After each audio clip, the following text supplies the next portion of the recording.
Topic کو ہم نے پڑھا تھا PPEs کو، پرسنل پروٹیکٹیو اکوپمنٹس کو. دوسرے ٹاپک پہ ہم نے پڑھا تھا فائر اور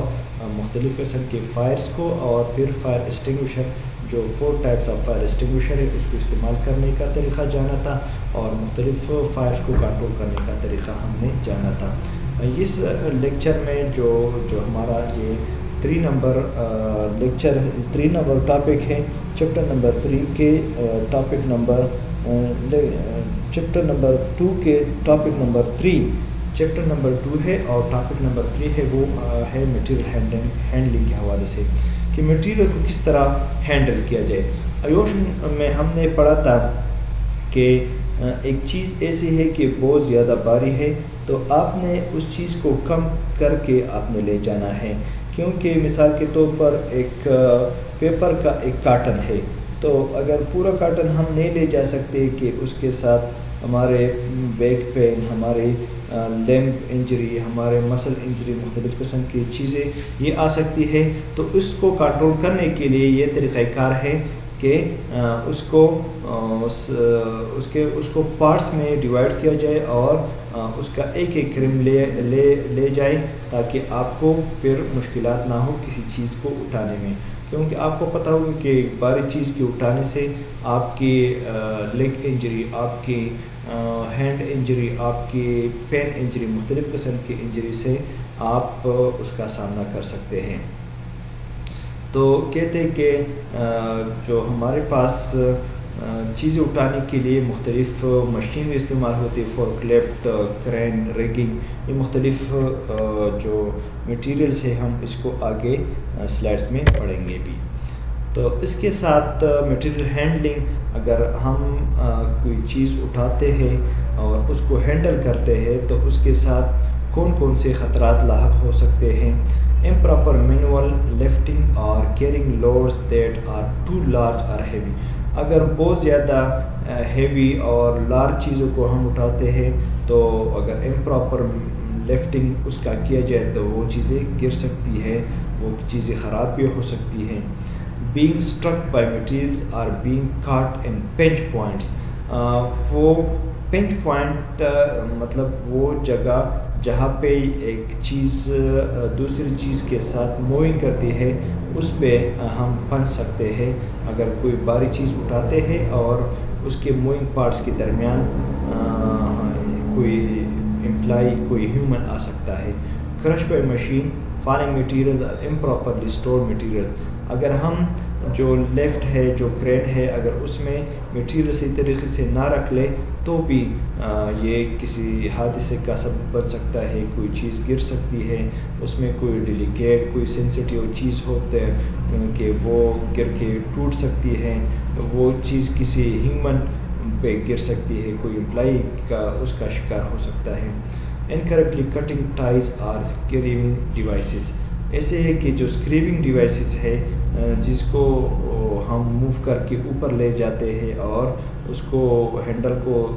گھما کے نیچے لے جاتے ہیں، تو وہ اگر انکریکٹلی ہو تو اس میں بھی کوئی حادثہ پیش آ سکتا ہے. کرین اور fork lift. Check the load chart in the cab. آپ اگر کوئی کرین اور فورک لفٹ استعمال کرتے ہیں تو پہلے آپ اس کی جو کیرنگ کیپیبلٹی ہے، کیرنگ کیپیسٹی ہے، آپ اس کو چیک کر لیں کہ یہ فورک لفٹ اور یہ کرین کتنا وزن اٹھا سکتا ہے. Frequently inspect. اس کی بار بار انسپیکشن کر لیں کہ یہ جو کرین ہے، جو فورک لفٹ ہے، اس کی گریس اور اس کی جو کٹنگ اینڈ ٹائز ہے، اس کی جو موونگ پارٹس ہے وہ صحیح طریقے سے کام کر رہی کہ نہیں. Never left people. اور یہ بھی یاد رکھ لے کہ یہ کوئی ہنسی مذاق والی چیز نہیں ہے، کوئی ایسے نہیں ہے کہ مطلب اس پہ کوئی جھولا ہے کہ بندہ اس پہ جھولے، یہ کوئی مذاق والی ڈیوائس نہیں ہے. تو کبھی بھی کرین اور لیفٹ پہ لوگوں کو نہ اٹھائیں، یہ سامان اٹھانے کے لیے ہے. Check over headed power lines. اور کرین اور فورک لفٹ کو استعمال کرتے ہوئے آپ اس بات کو بھی انشور کر لیں کہ جو کرین ہے آپ اس پہ بھاری چیزیں اٹھاتے ہیں اور اوپر لے جاتے ہیں تو ایسے تو نہیں ہے کہ اس کے پاس کوئی 132 کی بھی لائن چلا گیا ہو کوئی بڑی واپڈا یا کوئی الیکٹریسٹی کی بڑی لائن اس کے ساتھ نہ گزری ہو، تاکہ یہ اس کے ساتھ ٹکرا کے کوئی بڑے حادثہ کا سبب نہ بنے۔ Ensure area of travel is clear, اور اس بات کو بھی یقینی بنا لے کہ یہ کرین اور فورک لفٹ جہاں پہ کام کر رہا ہے تو وہ ایریا جو ہے وہ کلیئر ہے، وہ سیف ہے، کیونکہ اگر آپ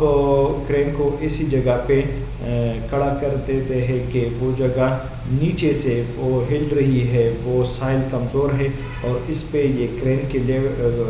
لوڈ آ جائے اور کرین بھی گر جائے اور ساتھ میں وہ جگہ بھی خراب ہو جائے اور کسی انسانی جان کو بھی نقصان پہنچ جائے، تو آپ نے یہ انشور کر دینا ہے کہ یہ کرین جہاں پہ کھڑا ہوتا ہے وہ ایریا سیف ہے، وہ مضبوط ہے، اور جہاں پہ یہ موومنٹ کر رہا ہے، مثال کے طور پر ابھی آپ پکچر میں دیکھ رہے ہیں کہ یہ کرین اگر برج کے اس سائڈ پہ کام کرتا ہے تو کس طرح اس کو کراس کرے گا، اس کو نہیں کراس کر سکتے کیونکہ یہ اوور ہیڈ برج جو ہے وہ کافی نیچے ہے اور اس کی ہائٹ جو کرین کی ہائٹ ہے وہ بہت زیادہ ہے۔ تو آپ نے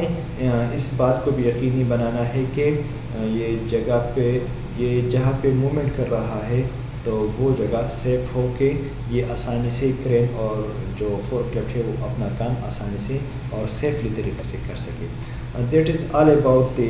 today's lecture, in which we have studied in detail about the material handling، کہ کس چیز کو کس طرح اٹھانا ہے اور اگر اس کو اٹھانا ہے تو اس کے ساتھ کیا کیا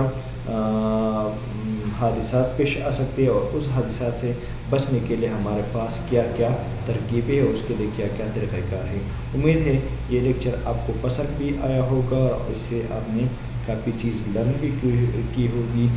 تب تک اجازت دیجیے اپنے ٹیچر انجینئر کریم اللہ کو۔ اللہ حافظ۔